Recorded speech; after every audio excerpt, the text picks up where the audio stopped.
But I really want to provide the listeners are tools that they can use in their business, whether they're just starting out or they're a multi-billion-dollar business. Okay.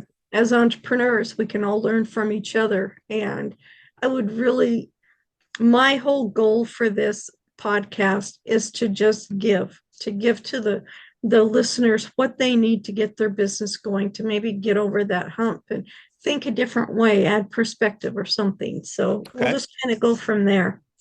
Welcome to another episode of Wisdom on the Front Porch. And in our front porch here on Zoom today, we're going to talk with Scott. Scott, I'm so glad you're here. Can you tell us just a little bit about yourself?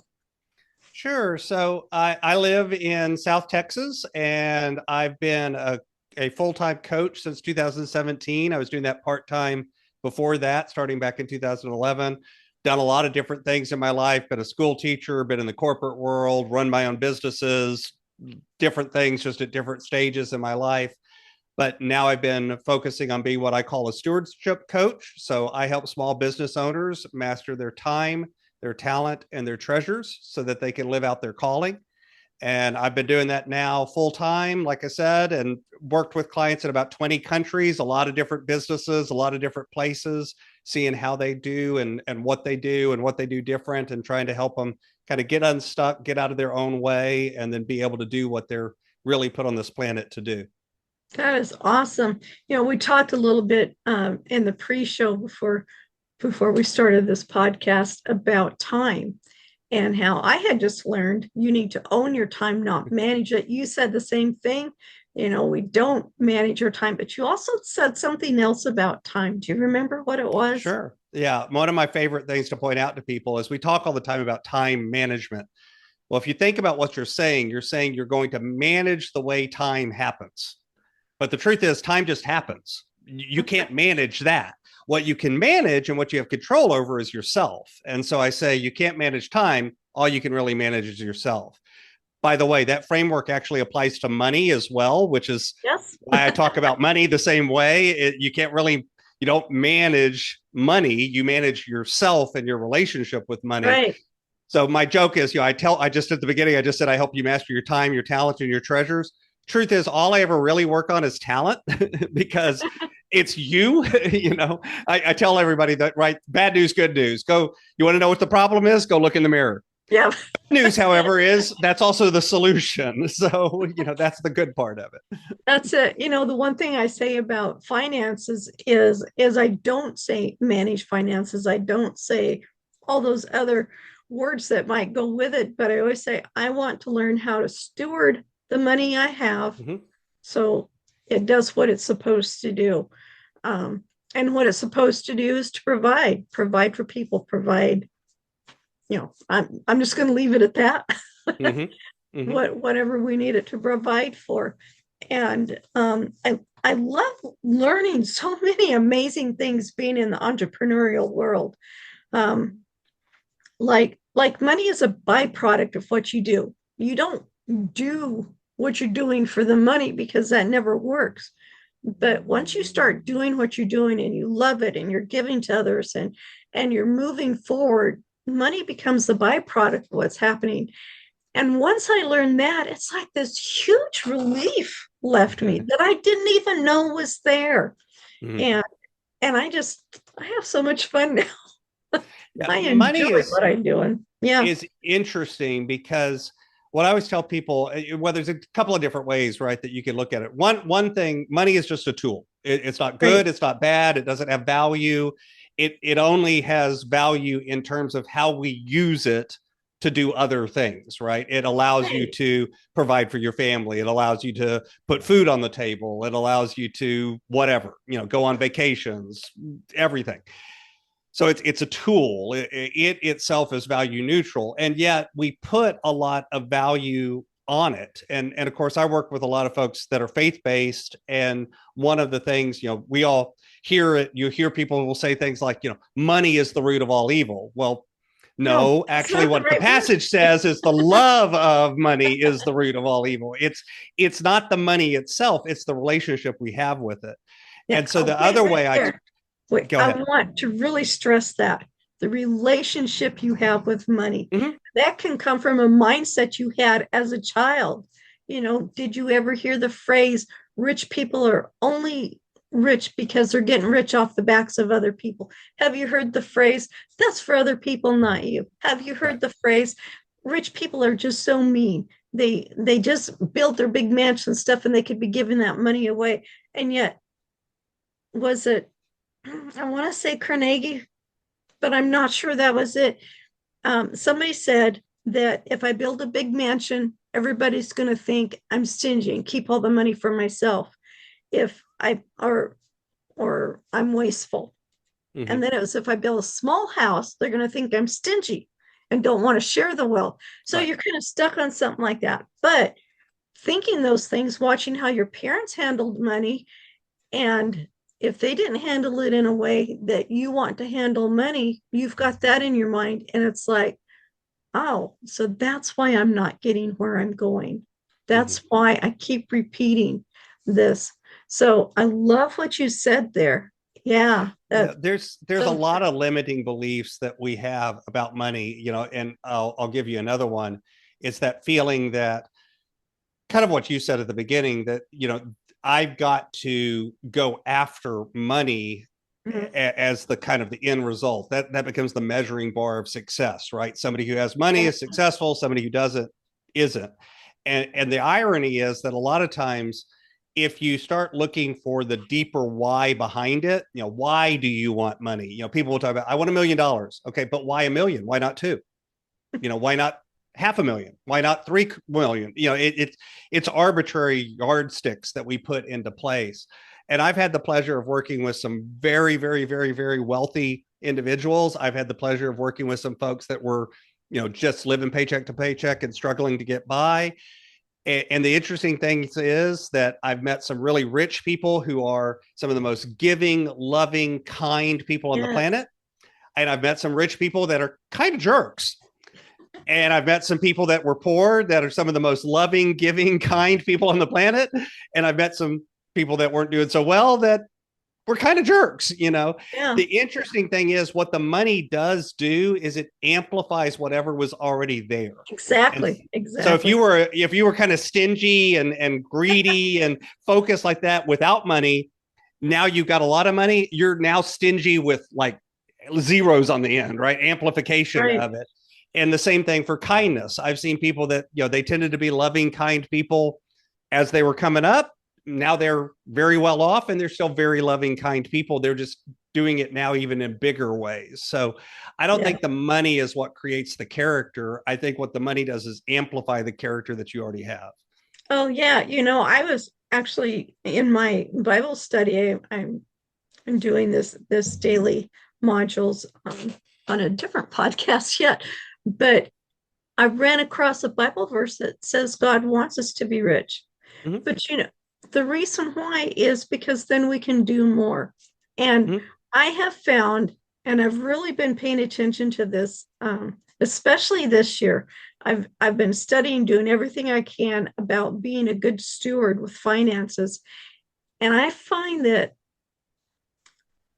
a lot of people, and I'm just going to say who are very well off, compete to see who can give the most. Mm-hmm. Because even when they give it away, they keep getting more back. It's just amazing. Mm-hmm. Yeah, absolutely. Some of the, well, you mentioned Carnegie earlier. A lot of libraries across the world have Carnegie on their name. Why? Because he Yeah. gave. Now, was Carnegie a perfect individual? No. If you go study him, he did some pretty not so fun things either. But he came to a point in his life where he realized, wait a minute, I can just keep hoarding more, and that's not going to help anyone. Or I can kind of turn around and find a way to give back, and that'll bless and help other people. So it is something that I think people can come and journey through. One of my clients many years ago made anywhere from 190 to $250,000 a month. Not a year, but a month. Yeah. That's ultra high income. That's and here's what's interesting. You talked about earlier about how people look at what people do when they have money and they judge it. So every year for his wife's birthday, he would buy her a brand new Cadillac.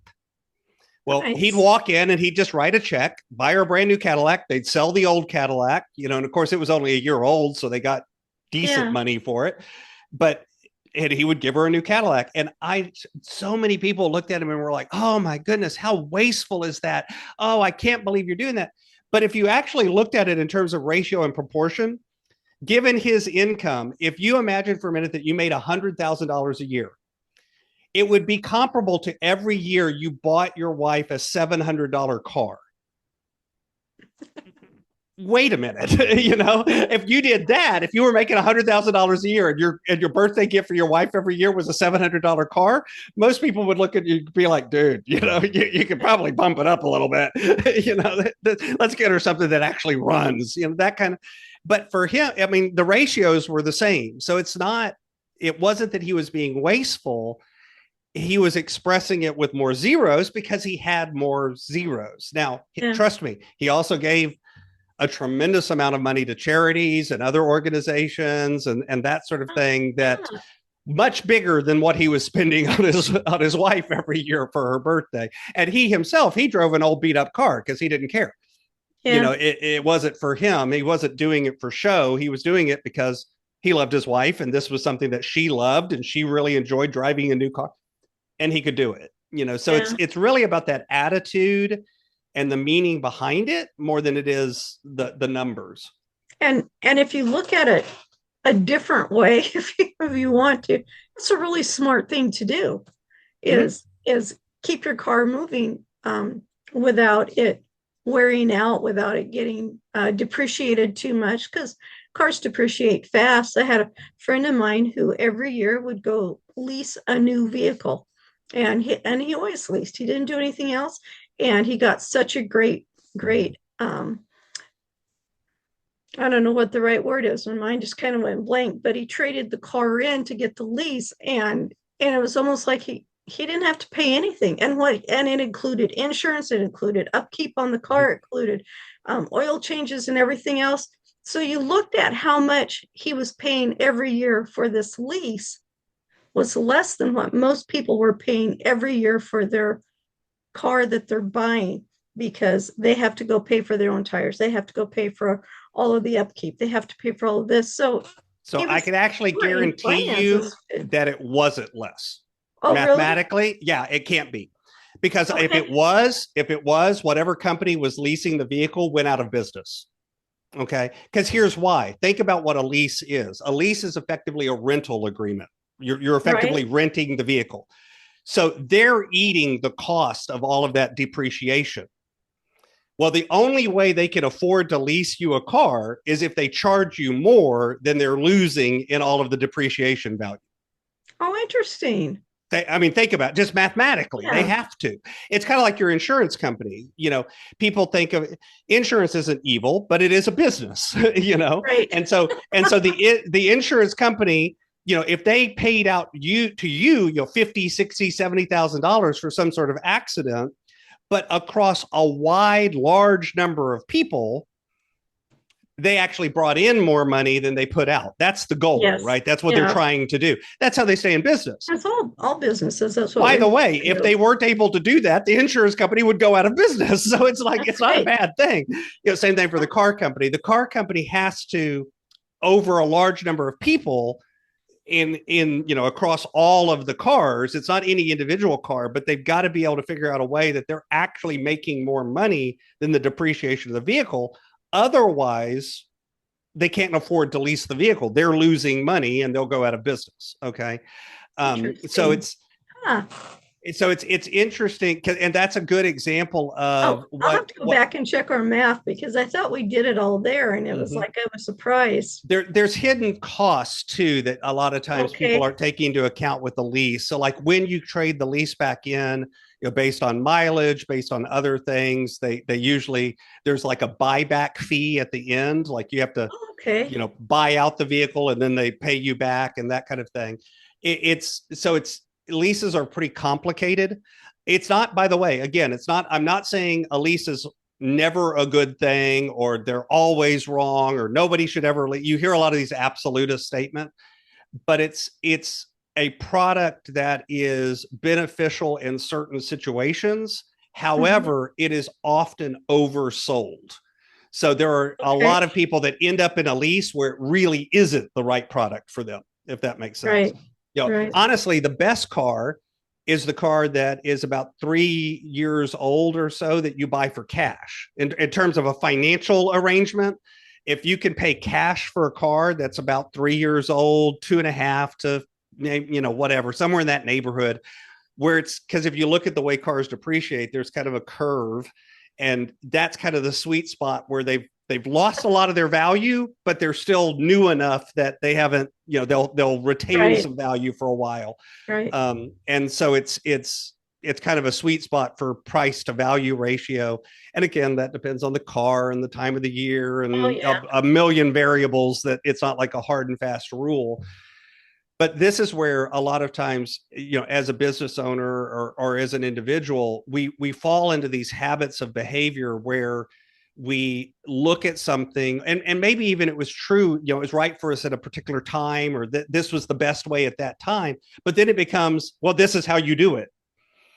And Yeah. it's an absolute rule. And See you've what got you're to saying. constantly re-examine and look at it again and think it back through again, because the situation changes and the Oh yeah. reality changes. Mhm. Yeah, definitely. When I got my pickup, it was a 2008, and I think it was in 2018, so it was 10 years already. But it had been well taken care of. Mhm. Very low mileage, leather seats, total decked out. Um, and I was able to pay cash for it. Mhm. And I still have it. I love it. It works great. Now, because it was from Canada, it does have on the wheel wells, it's rusting out because of all the salt that they had on the roads and Salt on stuff. the But roads. Mhm. yeah, but it's still working good. It's still serving its purpose. It's a farm truck. What Right. do I care? But it is, you have to look at all of those things. It's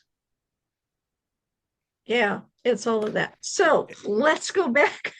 There's our car talk for the day. So let's go back to you and what Well, you do. welcome to Auto Nation. All right.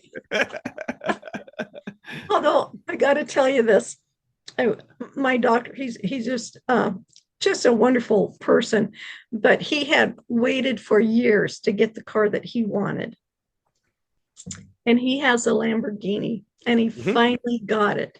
Now, this is how people's minds are, and it just shocked me. It shocked me that this happened to him.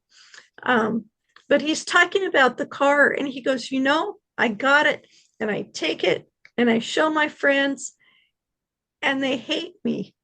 They didn't really hate him, but they're talking about, oh, you're just showing off and blah, blah, blah. And these are other doctors. And it's like, what are you talking about? And he's a single guy. He doesn't have kids. He doesn't have, he doesn't Right. have a big house. He's got an apartment. But his friends have huge house, two cars, all the kids and stuff, and they're actually jealous of him. And it's like, man, I Well, that's would. because they want the Lamborghini That's instead of it the right kids. there. Yeah, but it's like, They want to trade the kids in and get a Lambo. so excited. He let me sit in the car and he took pictures of me. It's like, oh, and I have to tell you, have you ever sat in one? It's just like the seat just gave me a nice hug. It was like, oh man, no wonder people like driving this. I would not drive it. I'm too short. I can't deal with bucket seats. I need pillows. But it was just wonderful. But yeah, that surprised me that even the people who were still making like what he was, instead of celebrating with him, he was really hurt that they kind Mhm. of bullied him. And it's Well, like, wow, that's really, and they go on all these vacations. He doesn't even do that. He wanted to save up everything he could to get this car. right. And it's like, So think people are about a couple. interesting. There's a lot. There's a lot in that story that actually is relevant to kind of what we're talking about, because first off, um, here's the thing: when it comes to doing things, whether that's time, whether that's money, whether that's whatever, one of the big words, and you talked about stewardship earlier, and I run things through that lens of stewardship, but part of how I measure stewardship is alignment. And so it's identifying what's important to you. What are your values? What are Right. your, what are your both things that are important from a standard of life, and charities you want to give to, things you want to provide for yourself and others, but also just from the, what brings you pleasure and joy. I know people that love to travel. I know other people that love to stay home. And here's what's interesting: the people that love to travel really don't get why the people that don't want to travel are that way, and vice versa, because they're honestly, they look at the world completely different ways. Oh, yeah. So is one of them right and the other one wrong? No, they're just different, Yeah. And a lot of times when jealousy comes out, when those sorts of things come out, it's because it's one of two things. It's either we're looking at how we see the world and we're putting it onto you. So, if I like pickup trucks, then everyone should like pickup trucks, that kind of thing. Where the reality is, guess what? There are some people out there that don't like pickup trucks. And That's right. that doesn't make them wrong. That just means they don't like pickup trucks, and that's okay. They're allowed to not like pickup trucks. It is okay for people to believe differently than us, despite what you sometimes hear on the news. So that's an allowable thing. The other part of that is a lot of times what they're applying instead of, I like this, therefore you should like this. I don't like this, therefore you should not like this. The other filter is what I was kind of teasingly saying, where they're looking at what they want to do at some level, and instead of being happy with the choices they've made, the decisions they've made with where they are today, and being content with it. And by the way, even if you've made bad choices and you're in a bad spot, you can still have contentment. So Yes. contentment doesn't mean I want to stay here. Contentment just means I recognize where I am, Yeah. and I'm okay with where I am. And now I can begin to operate from where I am and make different decisions and maybe go to a different place. I It's like what you're saying there. And yeah, I'm going to keep interrupting you, yeah. but you're Go talking ahead. about contentment, and I'm actually writing a chapter about that. And contentment, in my opinion, is peace. Like Mm-hmm. you said, you don't have to love it. You can say, this is not where I want to stay, but you're content there because you have peace inside of you. And when you have that peace, you're able to look at it and see the things that are available. Mm-hmm. You're able to see ways to get where you want to go, and you're not going to stay there. It gives Someone you had, power. it It does. really does, because otherwise you're kind of a victim. It's, Yeah. you feel like you're stuck because the choices that I've made have gotten me here, and I'm just stuck here. I'm not able to make Right. different choices. I'll use a money analogy. It's the difference between being broke and being poor. Big Being difference. broke is I don't have money right now. I don't enjoy this, and I'd like to change it. Being poor is I've never had money. I'm never going to have money. It just is. It's a state of mind that has some It level of is. permanence to it. And Yeah. again, that's not a I bad or good thing. That's programmed into us. have something for you there too. My grandfather used to say, there's no shame in being poor, but it sure is an inconvenience. Mm-hmm. And it was like, but when I knew them, they weren't poor. Mm-hmm. They had more than enough. They took care of everything they had. You would never know that he came from a poor life, and Mm-hmm. meaning that at time when things were hard, when the kids were young, when they had workers to take care of. My grandma used to bake 7 loaves of bread every single day. She would make 5 pies every single day to help with the workers and everything that was going on there. And the poorness was, maybe they didn't always have the money for what they wanted to do, but it wasn't always going to stay that way, and they knew that. Mm-hmm.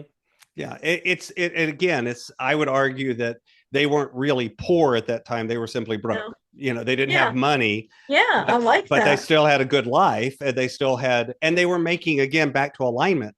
They were making choices to spend the money on the things that actually were most important to them, Yes. provided value to them and to others, and therefore, out of that comes change. You end up in a different place.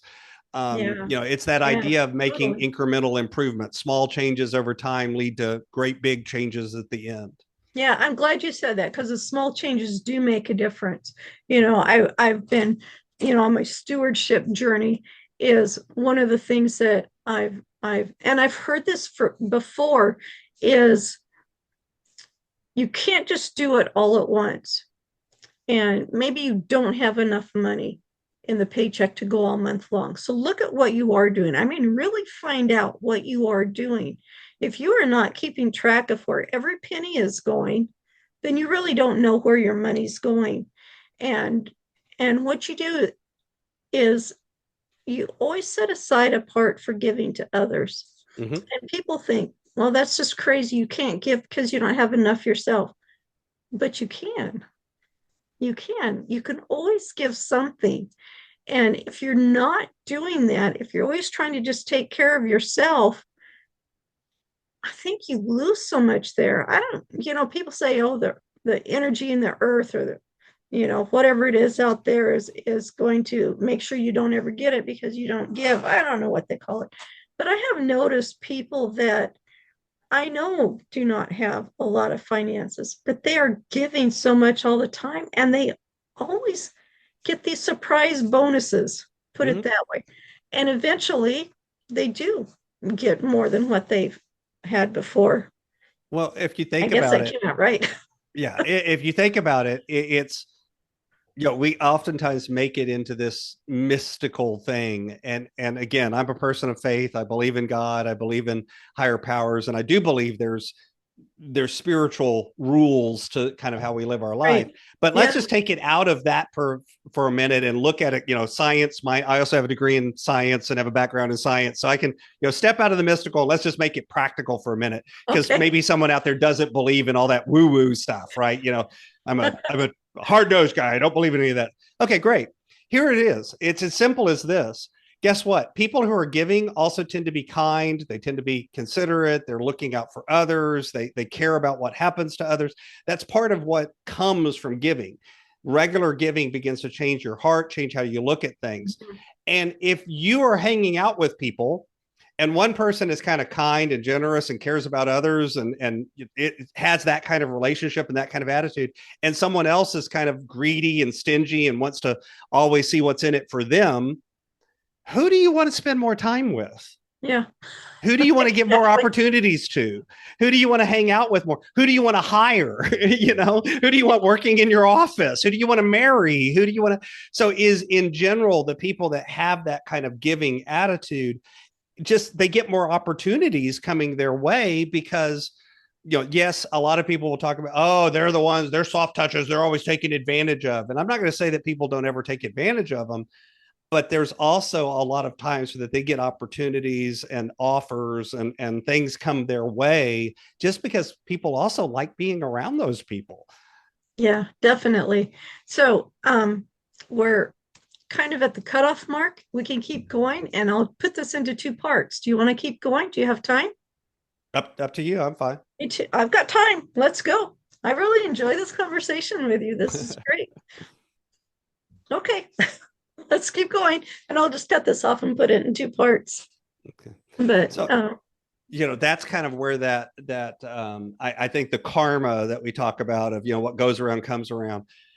Some of it is just self-generating through the fact that if you care about others will care about you to some extent. There's a little yeah, bit of, we talk about the golden rule, do unto others as you want to be done unto. Well, I actually think the more important rule is the platinum rule, which is do unto others as they want to have done unto them. So in other words, treat other people the that's way they want to interesting. be treated. Yeah, yeah, Because you're not wired the exact same way as me. You don't want to be treated exactly the way I want to be treated. So if I treat you like I want to be treated, I may not be actually helping, you and right, treating you the way you want to be treated. right. Now, that's the trick, is that takes a lot more work. That's a lot harder because I actually have to get to know you and like ask you questions and actually care about what you say. And, it's it's harder. The knee jerk answer that we all give. How's it going? Oh, it's fine. Yeah, It yeah, doesn't work if you actually really want to get to know people. yeah. I remember one time listening to I don't know if it was a preacher on the radio or whatever, and they were talking about, the next time somebody says, "How are you?" Tell them the truth. Tell them how you really are. And I thought, okay. And it was interesting the reactions I got because they're not expecting you to be honest. And some of them were like, "Oh, wow, I did ask you how you are." And they wanted to listen. Others were like, "Oh, now what do I do? This is uncomfortable." I really didn't want to know the answer to that question. Yeah, I always tell people that there's kind of two answers that we give nowadays in modern society to that question of, how are things going, or how you doing, or that kind of question. First off, we're trained to do that. I live in the South, so especially in the South, that it's just polite. You're in Texas, yeah. You're going to say that to each other. So we say it all the time, and the two answers you hear is "I'm fine" or "it's fine," which really is code for none of your business, or "I really don't want to talk to you right now." It's kind of happy, but I have to be polite. Yeah, it's a polite answer. It doesn't really mean anything. And then the other one, and this is relevant to what we've been talking about, is there's the folks that will step forward and say, "I'm busy," and I hate that answer. It's kind of like time management. I hate the concept of being busy. I tell people, instead of being busy, be productive. Exactly. The difference is busy is just doing a lot of stuff. Yeah. Productive is doing stuff that matters. A mentor of mine, Megan, Megan, I'm so sorry. Let me think for a minute. Megan Unsworth. And she said, when you say "I'm busy," do not do that anymore. You say, "I am productive," or "I am," she had another word that went with it. And the reason is all of a sudden your mind has changed from busy, because we think of busy being harried, frustrated, has so many things going on. But when you say you're productive, it's like, oh, I'm getting things done. I'm accomplishing tasks. I am going for it. Whole different attitude. One little word, from busy to productive. Well, and I'll go a step further. So one of the things that I see busy people, do is people that have filled their calendar. They've got a lot going on. And by the way, that describes a lot of us, right? Yep. You've got this thing, you got that thing, you've got, the kids stuff, the family stuff, whatever. And especially business owners, a lot of times will sacrifice some of the stuff that honestly will tell people it's important to us. Most business owners will tell you, "My family's important to me." But then they'll cut out family time to spend extra time at the office because they've got to provide, they've got to make money, they've got to feed the family. And by the way, that doesn't make them bad people. It doesn't. It comes from a good place and a good heart. But here's the small, subtle change you can do. Instead of saying, "I don't have time to go to my daughter's soccer game. I don't have time to go to the dance recital. I don't have time to go on date night with my wife." Just change the phrase from "I don't have time" to "it's not a priority to." Wow. Boy, that changes everything right there. All of a sudden you're saying they're not a priority to you. And when you say out loud, "It is not a priority to go on date night with my wife," me in the heart. Exactly. All of a sudden you'll go, "Whoa, wait a minute.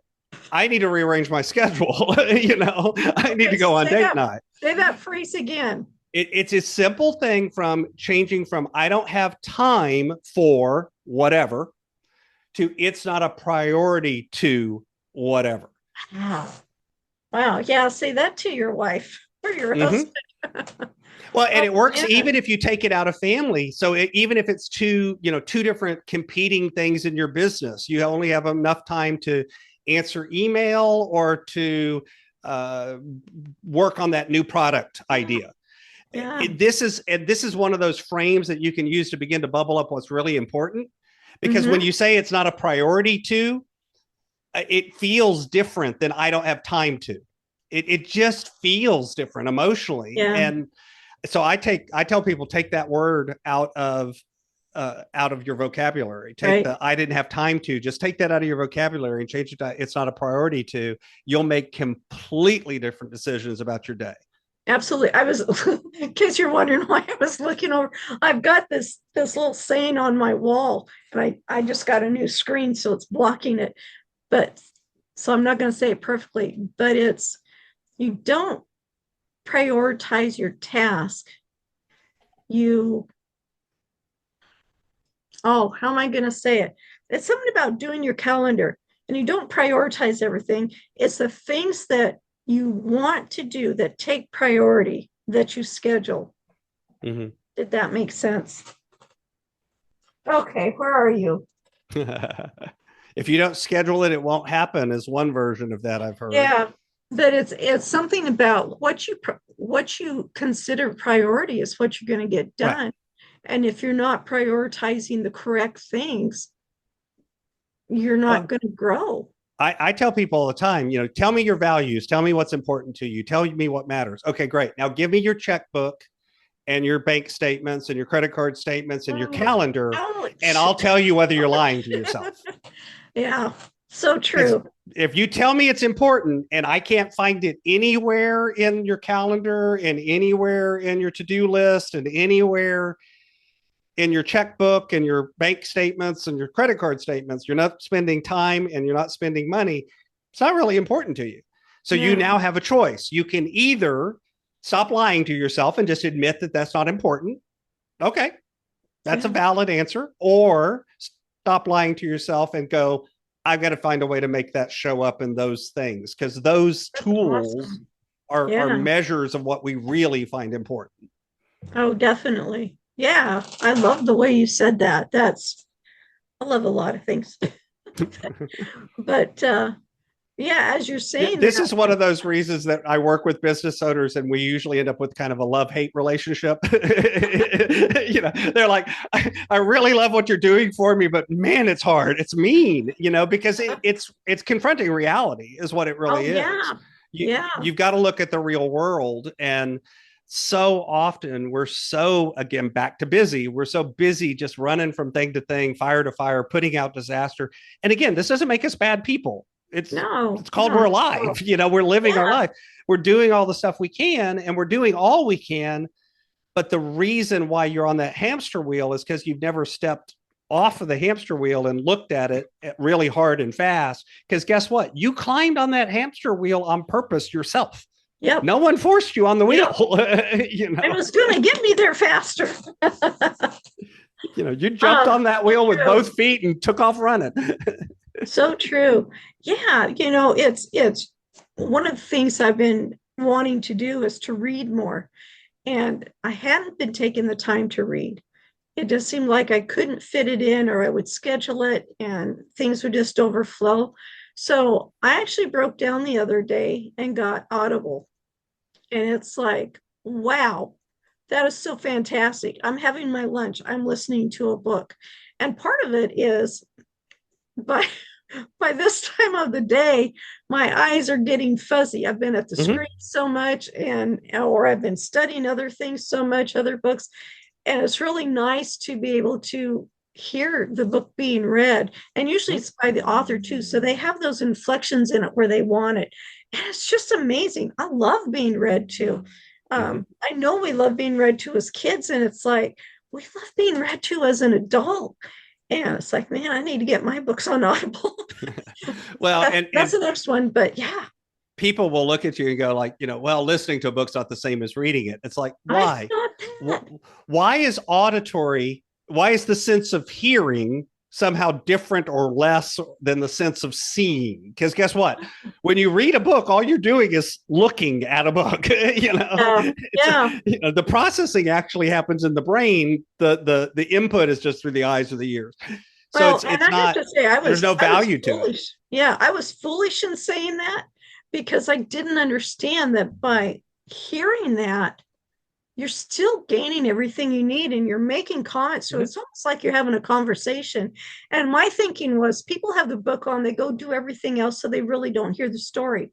But and that can happen. Not what happens. It can, but that's not what's been happening. Let's face it. Like, have you ever been reading a book on the page and flipped the page and then been like, what did I just read? And you flip back and you start reading again. It's 5 or 7 times. You can tune out whatever, because that's really about attention. That's not, again, about the mode of listening versus seeing.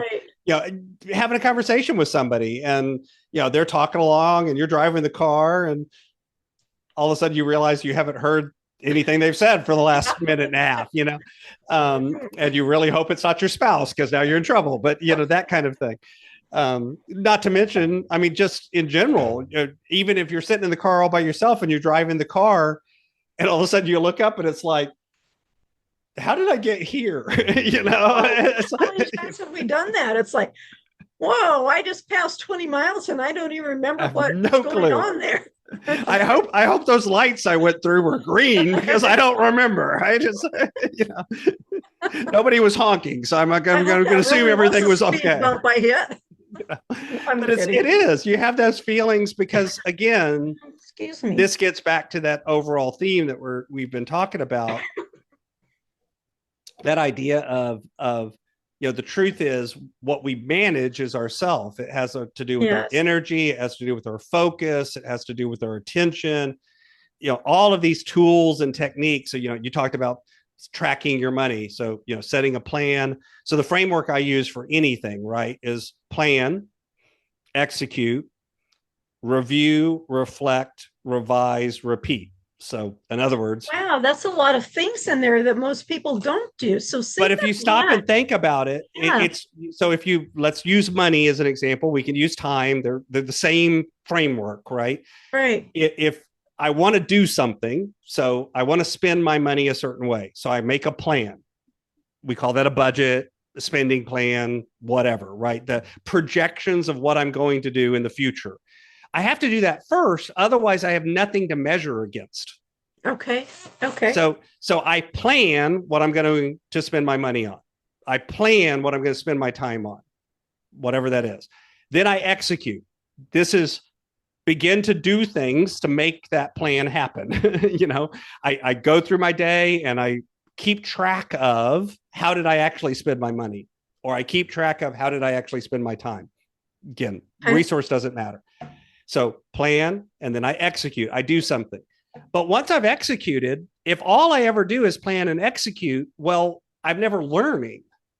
So the next step is actually to review. This is compare the plan to the execution. Okay. This is what I wanted to do. This is what actually happened. Are they matching? Are they in alignment? Okay. Yeah. That's a review. Now you've got some measurement.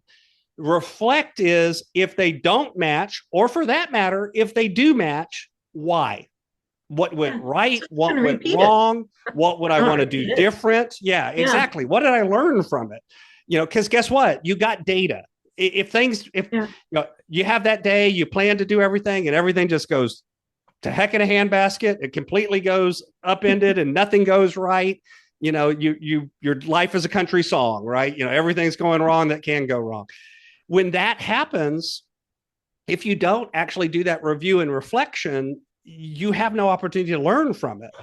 So that review and reflect is the why. Why did it align, or why did it not align? Why did my plan work? Why did my plan not work? What would I do different? What would I like to change? These sorts of questions. Right. That's reflection. Okay, now I want to apply what I learned. So that's revise. When I plan the next time, when I do the next budget, when I plan for the next week, when I plan for the next quarter, when I plan for the next day, again, realize this works at any scale and it works with any resource. I want to revise my plan and I want to do something different. I want to learn from it. And then I repeat. So I plan again, I execute again. This is a way of creating incremental change and improvement over time. And you're never trying to fix everything all at once, because guess what? You won't see everything all at once. No, you just can't. True. You're going to see the biggest problems and you begin to kind of smooth out the biggest problems. And then as you get those working, something else going to bubble up and it's going to be like, oh, well, now that's the problem. It's kind of this, and it can be frustrating until you realize that that's actually, if it's still getting better, when you look back after 6 months of this or a year of this, you'll see massive improvement. And so, again, I have clients that I work with for, 10 years or more. And when we go back and I go back to my notes and I'm like, hey, 10 years ago, this is where you were at, and here's where you're at now. It's light years difference, but there's never really, for most of us, there isn't some win the lottery moment. It's not a Yeah. everything changed overnight moment. It's that compounding effect of slow, consistent, just steady improvement makes the massive change, and really that's what creates those businesses that really matter for someone's life. That's what creates those activities and those attitudes, and changes things where you look up after 10 years and you can't believe what's different. That's awesome. Yeah. Yeah, great way to look at things. This has been so great. It's like, give me more, but I just want to digest all of this first. So, have you written I'd be any books about I'd be this? happy to give more, but All right. we'll stop. But we can stop here for now. Yeah. Yeah. Yeah. So, have you written any books about this? Yeah, actually, I do. I have a book called Inspired Living, and the subtitle of it is Assemble the Puzzle of Your Calling by Mastering Your Time, Your Talent, and Your Treasures. And it is really, I mean, everything that we've talked about is in there. It's basically a lot of the frameworks and the systems that I've used and developed both in my own life and then with clients, and put into practice and tested and seen work, that kind of, I basically laid them all out as a step by step, so that you can go through those three components of your time, your talent, and your treasures, and just kind of examine each of them, use some tools, use some techniques to show improvement, and through all of that begin to kind of move in the direction of what we were just talking about, that incremental improvement. Cool, cool. Well, I'll have to have you on my podcast, 104 New Books. That would be a great book for that. But where can people find the book, and where can people get a hold of you to work with you? I actually put together a special page just for your listeners. So if you'll go over to my website at inspiredstewardship.com and then just /wisdom, you'll find a resource page. There's some free resources you can get. Just put in your email and you'll get those. There's a way that you can set up a 30-minute call and reach out, and just, if you've got questions over any of the things we've been talking about and want to get a little bit more information about them. It's got information on my book. I have a podcast. It's got information on my podcast and other things as well, that are all over there at inspiredstewardship.com /wisdom. Excellent. Yeah, I definitely have to put that on the show notes and stuff too. That's wonderful. Thank you for my audience to be a part of that. That's wonderful. Absolutely. Yeah. So thank you so much for being here. And I have enjoyed this talk with you tremendously. This has been great. And so are there any last closing thoughts you have for our audience? I think the one thing that I'll say, that to sum up kind of everything we've been talking about, is I think a lot of times we like, as human beings, to put things in boxes. We like to think, something is good or it's bad, or it's left or it's right, or it's up or it's down, it's black, it's white. We make everything dichotomies. We make everything's either ors. And what I've found is a lot of real success comes in living in that tension of what I call the both and, which is finding the way that both things can happen. That you don't have to look at everything as one way or the other way, but that gray that's in between tends to be the place that a lot of the really good stuff happens. It's also a lot less comfortable. it's also where a lot of you're out of your comfort zone, because if I can keep things in boxes, then it's clear. And when you get into that gray, I think it's a lot less comfortable.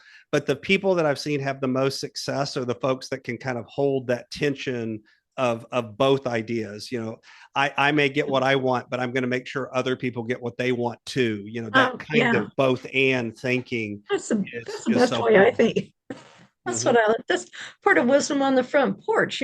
Gosh, I'm learning so much from my guests, but it's out there for other people too. I don't want to just keep it to myself. We need to share this and get it out there for everyone. Yeah. Thanks again, Scott, for being here. It's truly my honor that you've been here. And Awesome. So thank you, our audience, for being here too. We hope you listen to all of this good wisdom, and we'll see you next time on Wisdom on the Front Porch. Thank you for joining us today on Wisdom on the Front Porch with your host, LS Kirkpatrick. You can find us on our website, wisdomonthefrontporch.com, see previous episodes of the podcast, and view issues of the magazine. Did you know you can submit questions, leave reviews, or suggest topics? You can also tell us where your favorite front porch location is and what it means to you. We hope you gain value and insight from today's or previous talks. We appreciate your support for us so we can continue to provide value and expertise to you and others. Subscribe to Wisdom on the Front Porch magazine and join in next week when we bring you another great insight into the world of entrepreneur culture and lifestyle. Make today a great day. Always believe that something wonderful is going to happen.